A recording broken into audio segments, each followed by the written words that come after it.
Don't let anyone tell you can't have dessert for breakfast. Today, I'm gonna show you how to make easy twist donuts in the comfort of your home.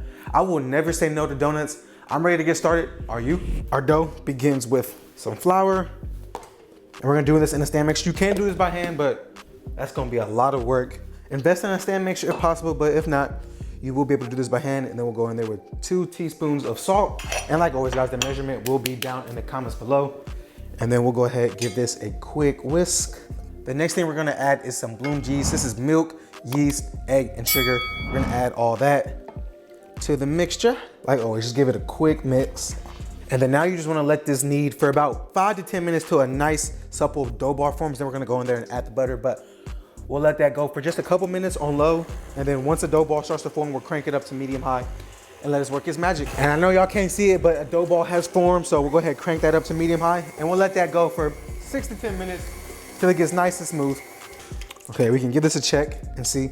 It's looking pretty good to me. Oh yeah, that's perfect. So we can scrape that down. It's gonna be a little sticky, but it should be able to get off your hands. Almost tacky in a sense. We're gonna go in there with some softened butter. Just add 1 tablespoon at a time until it is fully incorporated. And then once that one piece is incorporated, go in there with another one. Oh, bang, turn that off. Perfect dough, lose the dough hook. This always gives me so much trouble when it comes to playing with the stand mixer, just getting the hook off. Perfect. Dismantle. Okay, this don't wanna work. It's gonna embarrass me today. You can do that, take it back. I had to put it in a chokehold. Scoot that to the side to a nice grease bowl. Scoot that into the mixture. And now you just take some plastic wrap, cover it up. I forgot to oil that, but that's okay. It shouldn't rise that much. So it doubled in size. So I'll see y'all in 30, 45 minutes, maybe even an hour. But once it's doubled, y'all see me again. Look how beautiful that looks. We're just gonna punch that down, form that into a nice ball. And then of course, this is where you measure it out. But I like to be anal, and I'm going to measure this out to make sure I get even pieces. So I got me a scale right here with the empty bowl. I'm just gonna place that in, tear it out. And I want 12 pieces. So 1,000 grams, 1,003 grams. So we can divide that by 12 and then we'll portion out. All right, to a lightly floured surface. Get some flour down just so it doesn't stick. And so that 1,000 grams divided by 12 is about 84 pieces. So I can take my dough and we'll just put that out right there.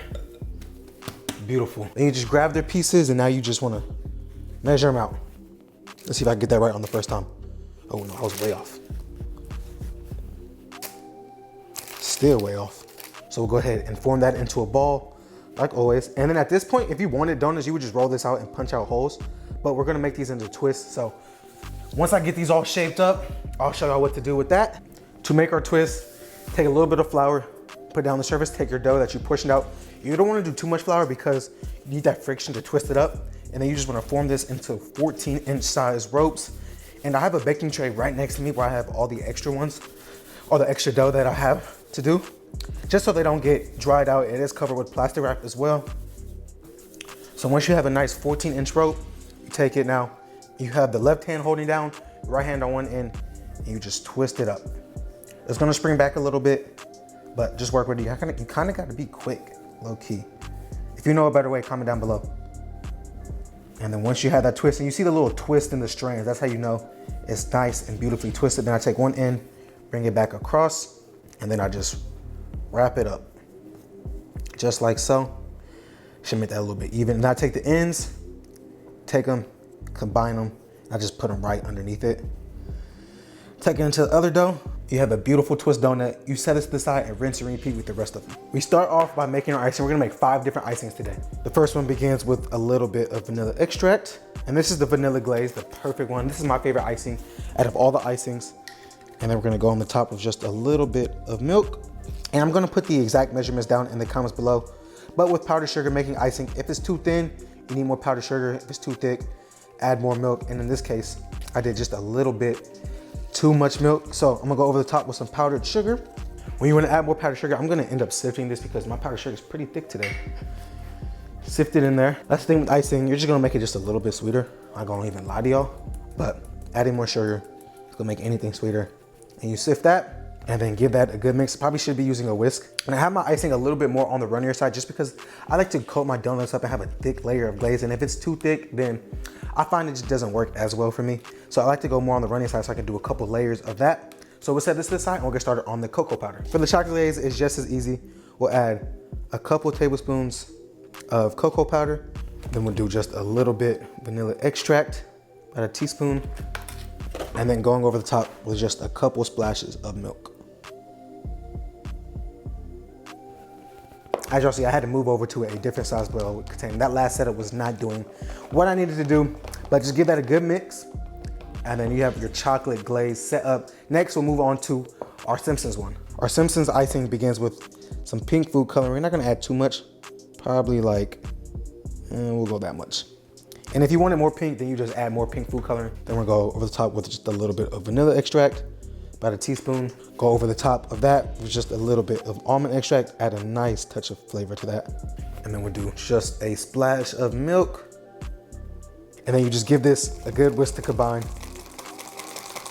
And you have some beautiful pink icing. Kind of looks more red, not gonna lie. I don't know if y'all can pick that up, but make sure you get them corners too. But we have a nice pink icing.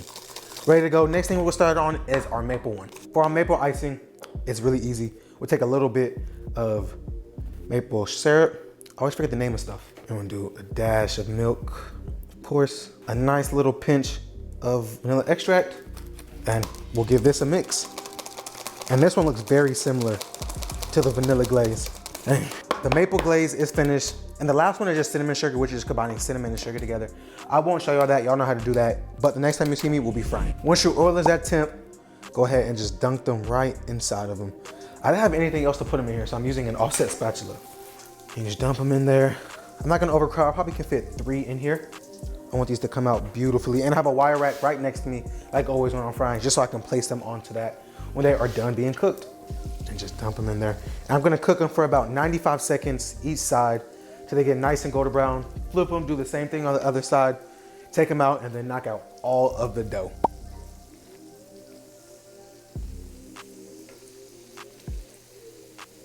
Flip them over. Look at that. Doesn't that look beautiful? It's kind of tough to flip this one. This one's kind of ugly. You always gotta show love to the ugly ones, especially. They're the ones that be hating the most. Dang, look at that. I'm so happy with that. Don't these just look beautiful? Golden brown, super easy to make.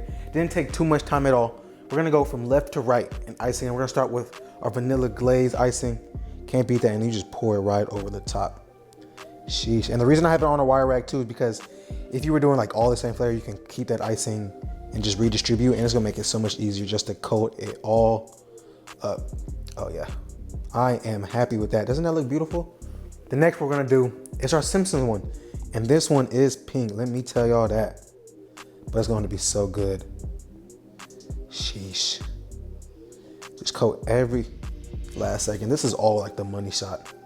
This is food porn for sure. Sheesh. I like that color. At first I really wasn't liking it because I thought it was too bright, too vibrant, but I'm not mad at that one. And then of course, we all know that one comes with sprinkles, so we gotta add our sprinkles to it. I'm a happy man. The next one we're going to do is our maple glaze. Another banger. If you've never had a maple glazed donut, I advise you, please try one ASAP. Goodness gracious. And you wanna let them cool just a little bit so the icing will melt just a little bit, but it'll also stick, make a nice glass-like finish. Just like so. And then of course, our last one, gotta show love to the chocolate one. Oh yeah, that's just beautiful. Get a nice drizzle. And then the last one, of course, is just our cinnamon sugar donut. Delicious. Look at that lineup. Oh my goodness. I don't think I need to explain how good this is gonna be, what a donut is. Make this at home yourself, it's easy, it's going to be great. I'm going for the maple glaze one. My mouth is watering. Cheers, go hit the gym after you eat this. More life. Oh my God. How can you ever say no to a donut? So good, so easy to make at home. Like I said, you can make these into regular donuts. These twist donuts hit the spot so good. And I showed y'all 5 different icings. Choose whichever one you like and make it. I just want y'all to make it at home. Get better in the kitchen, eat great food, hit that subscribe button, comment down below. I'll see you next week. Peace.